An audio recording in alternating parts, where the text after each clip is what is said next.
Okay, let's unpack this. Let's do it. Today, we are really going to get into a novel that is, it's so much more than a historical story. We're talking about James McBride's incredible book, The Heaven and Earth Grocery Store. Oh, absolutely. It's a book you almost have to, like, forensically analyze. It's not just a casual read. We're going to be focusing on a very specific time and place. 1936, in the Chicken Hill neighborhood of Pottstown, Pennsylvania. Right, and what the book really lets us see is it's this incredibly complex, segregated, but also super resilient community. Yeah, and the sources we're pulling from give us this amazing window into the psychology of the characters, the local politics, and maybe most importantly, the cultures, the Black and Jewish communities that define the whole place. And that's really our mission for this deep dive. We want to pull out the core themes, how justice isn't always something you find in a courtroom. Sometimes it's built through this hidden collective strength. Exactly. This surprising, really fierce bond that forms between Jewish immigrants and their Black neighbors, especially when they're up against this unified white power structure. It's just a masterclass in weaving all these different threads together. Think about it. Yeah. You've got the total chaos of Yiddish theater right next to the just chilling presence of the Ku Klux Klan. And it all centers on these incredible details. Yeah. Secret tunnels, money problems, and the real documented horrors of a place like the Pennhurst Institution. And here's the hook for you listening to this. When a whole community is pushed to the margins, who gets to say what's right and wrong? Who decides who gets a safe place to land? Yeah. We're going to see how the pillars of society, the fancy schools, the doctors, the state institutions, were often so much more rotten than the so-called ramshackle community they literally looked down on. A perfect way to put it. Okay, let's jump in. Part 1, The Crucible of Chicken Hill. So to really get the novel's moral landscape, you have to start with the physical place, the contrast between the top of the hill and the bottom. Right. Chicken Hill itself is described as this messy, muddy, working-class neighborhood. It's literally washing away in the rain sometimes. And then towering above it, you have the Tucker School. Physically and, symbolically, McBride's language makes it sound monstrous. He calls it a monstrous bastion of arrogant elegance. Yeah, proudly atop the hill behind wrought iron gates. It's basically a visual shortcut for all the entrenched power, the clean, respectable white society that's in charge of everything below. That whole geography is so important. It just sets up the entire struggle. Chicken Hill is where life is messy and real. And the Tucker School is where power is just held. Right. And right in the middle of all that messiness, the real center of gravity for the whole community is the Heaven and Earth grocery store. Run by Moshe and Shona. Right. And it's so much more than just a store. It's like an institution of kindness. A refuge. It is. It's the hub, the one place where Black and Jewish residents could always get credit, sometimes without even writing their names down. It's the artery, keeping the community alive when the rest of the town is trying to starve them out. And the owners, Moshe and Shona, they're just this amazing study in contrasts. Oh, absolutely. Moshe is the Romanian fuss-guyer, the wanderer. He's always panicking. He's a financial mess. But he runs 2 theaters. 2 thriving, but very volatile theaters that cater to both Jewish and Black audiences. Yeah. Okay, but I have to ask, why do you think McBride made him so bad at, basic advertising? He's a successful theater owner, but he's a disaster with the simple stuff. I think it's brilliant. It's both humbling him, and it serves this huge narrative function. It shows you just how fragile their whole life is, which makes Chona's moral strength even more just striking. Okay, so the Mickey Katz ad debacle. The Mickey Katz ad is the perfect example, just pure panic-driven chaos. He was trying to promote this huge Yiddish entertainer in Baltimore. And the ad was supposed to say what? Family fun and Jewish memories? Something like that. But, through a translation nightmare, it ended up reading, Mickey Katz is coming. Once a life, always a life. Watch the Jews burn and dance and have fun. Oh, my God. Yeah. Panic and fury is how the book puts it. He had to spend $400, which was a fortune for him, just to clean up the mess. Wow. So he's always on the brink, financially, but he never compromises on his community. He's the dreamer who's constantly being dragged back down to earth. And Chona is the one pulling him. She's his anchor, both literally and morally. Exactly. She's the American-born Bulgarian, and her disability, her limp, it's like a philosophical guide for her. And their love story is just, it's one of my favorite parts because it's not about practicality. It's about shared principles. Right. Moshe is drowning in debt, and he's studying the Midrash Rabbah when he really connects with her. And the story in the text is about baby Moses being offered a choice. Between sparkling coins, wealth, and burning coals. Yes. Suffering principle. Moses, the baby, reaches for the coins, but an angel guides his hand to the hot coals. He burns his fingers. He's a speech impediment, but it ultimately saves his life. So Chona is choosing the coals. When she agrees to marry Moshe, this beautiful woman with a limp, she is actively choosing the harder path. 100%. Yeah. She's the one who insists they live on Chicken Hill. She refuses to move downtown with the other, more respectable Jews. And she tells Moshe why. She says, without charity of mine, what is life? She said she thought of herself, the poor crippled woman, and realized the real cripple is the person who worships things, who worships status over purpose. Her parents weren't thrilled. So what if he was Romanian? Of course not. But her principles were just immovable. For her, living on Chicken Hill wasn't a bad thing. It was essential to maintaining that charity of mind. And that high-minded principle, it translates directly into this radical activism, this incredibly deep solidarity between the Black and Jewish communities. Yeah, her store wasn't just selling groceries. It was actively providing dignity, freedom. She gave credit so freely to the Black families that she didn't even keep proper books. She didn't. She saw them as neighbors with infinitely interesting lives, not customers to be exploited. The book says neither she nor her customers had any idea of who owed what. Wow. That level of trust, it turned her store into a literal artery to freedom for people who were just getting crushed by the system in Pottstown. And she wasn't quiet about her defiance. Not at all. We find out she was one of the only Jewish merchants who refused to close her store during the annual Ku Klux Klan parade. And she openly antagonized the local doctor, Doc Roberts, who was the head guy in the Klan parade. She could pick him out by his girth and limp. Which is such a startling parallel to her own condition. It is. Their bodies are linked by this need for a special shoe, but their ethics are just polar opposites. And she didn't stop there. She wrote these fiery letters to the Pottstown Mercury. Protesting what? Not just the Klan, right? No, everything. The fact that Jews couldn't join the tennis club or use the ice skating rink. And that caused a ton of friction, not just with the white establishment, but with the quieter, more timid people in her own Jewish community. It's amazing she could maintain all that while Moshe was running his chaotic business. How did he even keep 2 theaters afloat while she was basically running a charity? Well, Moshe was good at one thing, the entertainment business. Yeah. And he kind of kept it financially separate from Jonah's activism. His theaters booked everyone. Yiddish bands, Jewish theater troupe. Hemmed, romping, stomping black jazz bands. Chick Webb, Louis Jordan, big names. And the sources really emphasize that those black jazz shows were this outrageously joyous event, just as big as the Mickey Katz shows. Oh, yeah. And Moshe loved that joy. He saw Chick Webb, who was this tiny man with a curved spine, another person with a physical disability, and he saw that Webb moved with this feeling of joy, a lightness. Which sort of subtly reinforces his connection to Chona's whole worldview. Yeah. That real worth isn't about physical perfection or money. Exactly. And he couldn't do it alone. Yeah. He relied so heavily on Nate Timlin. The old colored man who managed the theater. Yes, Nate was his rock, his connection to the Black community. He provided a stability Moshe just didn't have. And Nate's quiet loyalty is such a sharp contrast to Moshe's cousin from Philly, Isaac. Oh, Isaac. The successful, pragmatic one who just saw Chona's life as, a waste, unnecessary self-sacrifice. And that brings us to the internal politics of the 45 Jewish families in Pottstown, because they were not one big happy family. No, you had the established German snobs who just wanted to be respectable. Right, versus the Eastern European greenhorn. And even within that group, there were divisions. The book gives these almost ethnographic details. It does. Hungarians who panic, sullen Poles, furious Lithuanians. And then there's Moshe, the only Romanian, who mostly just does whatever his principled American-born wife tells him to do. Pretty much. And Chona, even though her family were greenhorns, she used her American birth and her fierce moral authority to really have influence at the shul, Ahavat Akim. So even inside the marginalized group, there's this whole social ladder. A rigid one, which Chona just completely ignored. For her, it was all about universal principles. Okay, so part 1 really lays out this moral contract on Chicken Hill.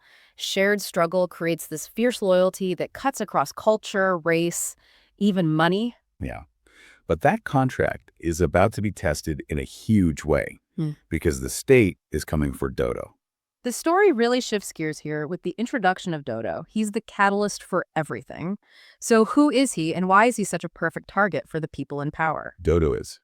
He's just pure vulnerability. He's deaf. And he used to be partially blind after a stove explosion killed his mother.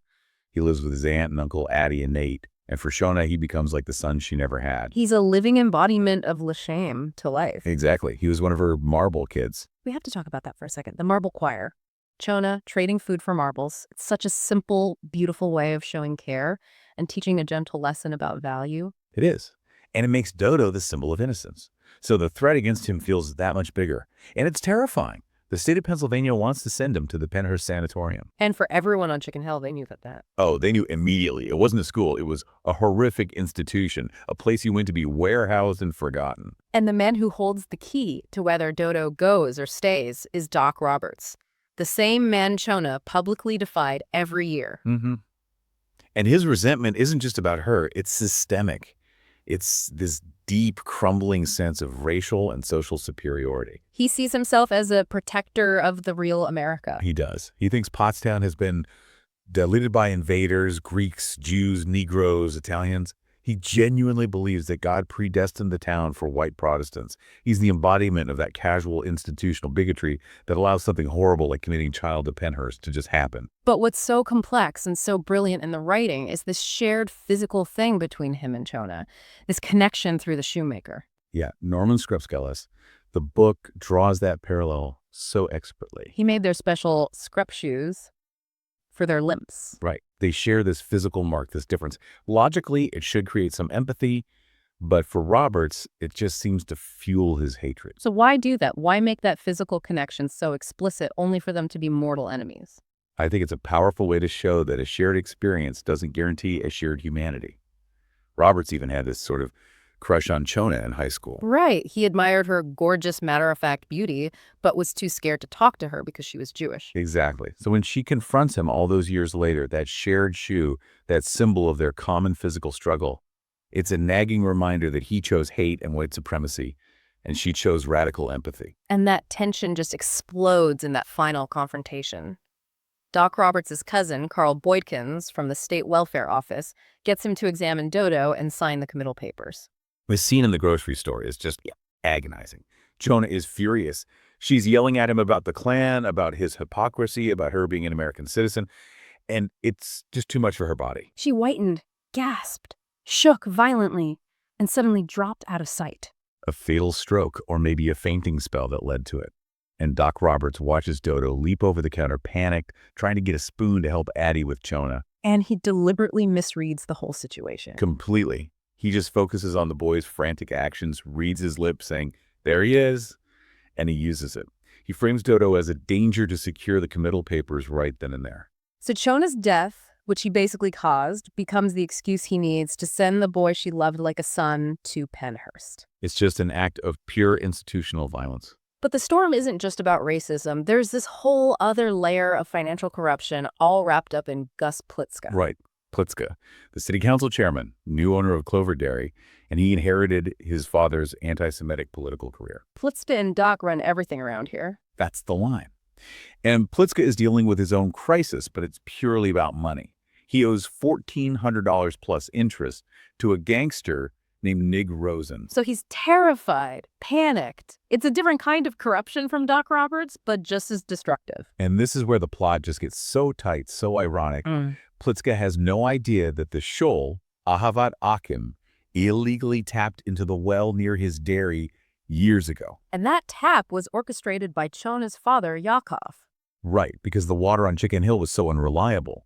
So now Plitzka is terrified that the city's water problems are going to trigger an investigation that will expose his own dairy's problems, and worse, his debt to Nig Rosen. He's sitting on this tower of secrets. And then the final piece clicks into place. Plitzka gets a limp. Foot pain. Which leads into Doc Roberts, who, of course, sends him to Marv Skrupskelis for a special shoe. It's just this beautifully crafted convergence. The two men who are blocking justice and causing all this suffering, Roberts with his bigotry, Plitzka with his debt, are physically united by the need for the same special shoe.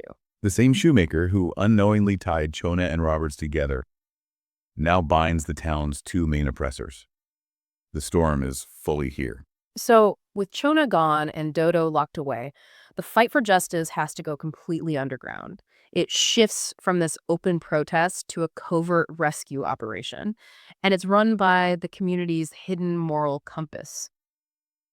The low gods. What does that term even mean? The low gods are. They're basically the people, mostly from the Black community in Hemlock Row, who live by their own code. It's an internal, deeply moral code. They reject the high-sidity ways. Exactly. The pretension, the rules, the need for respectability that you see in white society, and even among some of their wealthier Black neighbors. They handle their own business. It's all about kindness and community survival, not what things look like on the outside. They're the true moral bedrock. And then the information network that kicks off this whole rescue, it starts with paper. Patty Millison, the laundress. She's the walking newspaper. She holds court at the grocery store, spreading vital local information, and she uses her social capital, not money, to get things done. And the strategic brain behind it all is Miggy, the oracle, the fortune teller from Hemlock Row. When paper goes to her, Miggy, who actually works as an attendant at Penhurst, gives her the horrifying, uncensored truth about the place. And Miggy's description of Penhurst is just terrifying. She doesn't just say it's neglectful. She calls it a city ruled by lies. Where the patient's actual illness is honesty, they've been driven mad because the world can't handle their truth. She gives these gruesome, specific details about the wards, especially C1 for lower functions, which is where they've put Dodo. Yeah, she details the abuse, the staff using drugs, everything. And this is so critical because it confirms for the community that, legal appeals are pointless. This isn't a place you rescue someone from. It's a place you steal them from. She uses that tragic story of the duck boy to make her point. Right. A patient who quacked, who was tortured by an attendant named Son of Man, and who eventually just vanished through the supply tunnels. So that's how they know it's possible. Exactly. It's Miggy, the oracle, providing tactical intel that's rooted in the institution's hidden infrastructure. Knowledge only the low gods would have. Which brings us to the immediate enemy inside Penhurst, Son of Man. He's this handsome but twisted attendant, a low god who's betrayed the code. He runs Ward C1 like his own little kingdom of abuse. And Miggy's very clear. He has to be dealt with if they're going to get Dodo out. She calls him a low god gone astray. And Dodo's survival inside that place, it hangs by a thread. He gets advice from another patient, Monkey Pants. A boy with cerebral palsy. He can't speak, but he communicates with these sharp visual cues. He'd been forgotten during med time, so he had this moment of clarity. And he immediately teaches Dodo the survival strategy. Play dumb. Be stupid, don't say a word. And then there's that act of solidarity. It stopped me cold when I read it. Monkey Pants deliberately soils himself. To draw the attention of the abusers away from Dodo. It's this agonizing, but also incredibly pure moment. And Dodo, who is deaf and completely vulnerable, he gets it immediately. He recognizes it as an act of love and solidarity. It's the low god principle in action. Radical physical kindness in the face of institutional horror, and that sacrifice is what gives Nate the opening he needs. So the rescue team comes together. It's this assembly of low gods and Chicken Hill loyalists. You've got Nate the rescuer, who's driven by his love for Addie and Dodo. Addie is the planner, the lookout. Paper is the organizer. Miggy is the strategist with the inside intel. And Fatty is the muscle, the transport. And Miggy provides that final vital link. Bullis, the low god from Hemlock Row who delivers 4,000 eggs a day to Penhurst. On a mule and cart, so he knows the layout. He knows the tunnels. He knows everything. The actual rescue is so tense. Nate hides inside a cabinet on Bullis's cart, and they go through this old, unused railroad tunnel that connects the farm to the wards. Yeah, this hidden infrastructure that was designed for coal and supplies. It becomes their road to freedom. That Son of Man is waiting for them. He is. Somehow he anticipates it. Maybe Miggy's timing was a strategic move to force the confrontation. He attacks Bullis with a sock full of something hard. And Nate bursts out of the cabinet, which shocks Bullis, who yells, "I left you behind." Which is this huge, unspoken piece of backstory. There's some past trauma between Nate and Bullis. Nate is carrying this profound, unresolved guilt. And it all just explodes. He kills Son of Man with a kitchen knife. He does. But as the man is dying, Nate says, "It ain't your fault," which is just, wow. It suggests Nate is almost projecting his own moral burden onto this guy, justifying the killing as something fate demanded, not just personal revenge. He becomes a killer to get justice for a boy he loves. They grab Dodo, use a big coffee urn as a disguise to get him out, And then the final piece of the escape depends on two Jewish railroad brakemen Herschel and Yigal Kufler. who are described as Jewish refugees and hardcore union men. They get it. They understand solidarity against the state. They get Dodo onto a freight car headed for Charleston, South Carolina. It's the ultimate convergence. A deaf black boy saved by a network of low gods, organized by a laundress and sent to freedom by Jewish refugees. Incredible. The novel is so meticulous, it makes sure that the bad guys don't just get away with it. And the resolution is, it's swift, it's violent, and it's incredibly ironic. And it all centers around the Memorial Day Parade, the ultimate symbol of the establishment that they represent. So the two main antagonists, Doc Roberts and Gus Plitzka, they end up converging near the Clover Dairy. Right. Doc Roberts is completely drunk after the parade. He decides to take a shortcut through Chicken Hill to get rid of the mezuzah pendant he snatched from Chona's store. We have to pause on that mezuzah. It's inscribed, home of the greatest dancer in the world. The fact that he's carrying the symbol, which is so heavy with Chona's legacy, it's like he's trying to wash himself of the guilt, even as he's drunk and running away. Oh, absolutely. And at the same time, Gus Plitzka is panicking about Nig Rosen's debt collector. He's also fleeing the parade route. It's like fate is just engineering this collision. And it does.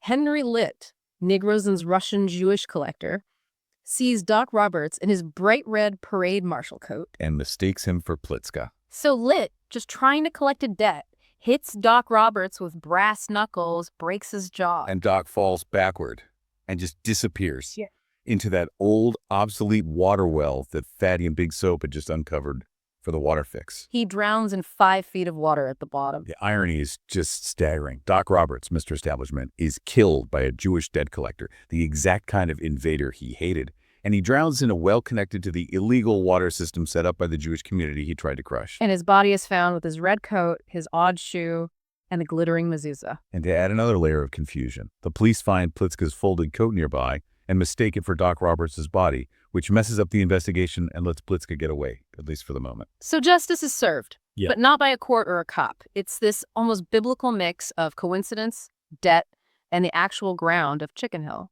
Exactly. And the water problem gets solved in an equally complex and symbolic way, all centered on Fatty's redemption. Fatty starts out just looking out for himself, his juke joint. But he agrees to help because Paper asks him to. And crucially, because of the money his sister Bernice gives him. Bernice, his sanctified sister, gives him $500, a huge sum. It's part of the money set aside for Dodo's escape. And she tells him exactly where the well cat is, because their father, Shad Davis the stonemason, built the shul and knew all about the original illegal water hookups. So it's like this community debt is being called in. Bernice, who hates her brother's lifestyle, basically uses the community's need to force him to do the right thing. And the $500 meant for Dodo's freedom now secures the Jewish community's future. Fatty and his Italian friend, Big Soap, they managed to tap the main city reservoir pipe and connect the Shoals line to the new city water source. The ultimate irony. The money that was supposed to send Dodo away to a new life is used to permanently fix the illegal plumbing problem that Chona's father started, securing the Shoals' future in Pottstown. It's a perfect ethical and financial loop. Freedom money buys community legacy. And the story ends by focusing on the legacy of love and principle, especially for Nate. Yeah. He escapes with Dodo, and he accepts his sacrifice. He knows that after committing a murder, even a justified one, he's not worthy of Addie's love anymore. He leaves his old life behind to be Dodo's protector. And Dodo gets a new name, Nate Loved II, a second chance rooted in that sacrifice of love. And he builds a good life, a full life, in the South Carolina Lowcountry. He becomes a family man, and he teaches his kids shout dancing without crossing his legs, which is this direct callback to the pure traditions of the low gods, like Miggy. But the book says that while he forgets the pain of Pennhurst, and he forgets who the kind Jewish railroad men were, he never forgets Chona. Never. Specifically, her finger. The one solitary white finger reaching out in friendship and solidarity. It's shown in his memory like a bright star. That one small act of kindness, offering a marble, is the only memory of his past that really sticks. It's beautiful. And Chona's principles, they inspired this huge, physical, lasting legacy. Isaac, Moshe's cousin who used to judge him. Yeah, him and Moshe and other Jewish theater owners, they create Camp Chona in the Pennsylvania mountains, a camp for disabled children. The perfect counterpoint to the corruption and horror of Pennhurst. Exactly. And it's funded by the $300 used to buy Dodo's farm. Its real wealth is its moral mission. It's a testament to Chona's charity of mind. built by a staff from all over the world, proving that a loving, accepting place could exist. So if you pull it all together, this whole deep dive really shows how systemic injustice gets undermined, not by big political movements, but by these deeply personal acts of solidarity between communities. Mhm. The low acts, like Nate's knife and Fatty's plumbing, they achieved a justice that the high structures, like the Tucker School and the courts, never could. The contrast is it is unforgettable. The arrogance of a place like Penhurst versus the simple, powerful principles you find on Chicken Hill. The whole town is defined by its secrets, the illegal plumbing, the escape tunnels, the hidden loyalties. And the novel leaves us with that final, sweeping idea about legacy and how things don't last. Mhm. It tells us that Nate Love II, Dodo, he died in 1972 on the very same day that Hurricane Agnes basically wiped Pottstown off the map. And Malachi the magician, the baker who owned the mezuzah inscribed, home of the greatest dancer in the world, he vanishes the day after the hurricane hits. That link between death, destruction, and disappearance is so potent. It really makes you think about what it all means. Yeah. What does it mean that the home of the greatest dancer in the world, this entire ecosystem of secrets and suffering and kindness, only finds a kind of final peace after the physical world around it is literally washed away? The true legacies, like the principles that inspired Camp Chona, they were never built on things that last, like money or buildings. No. They were built on those fleeting, powerful acts of kindness that just echoed across generations. A really powerful idea that the most valuable history is the history that survives the flood. Thank you for joining us for this deep dive into the Heaven and Earth grocery store.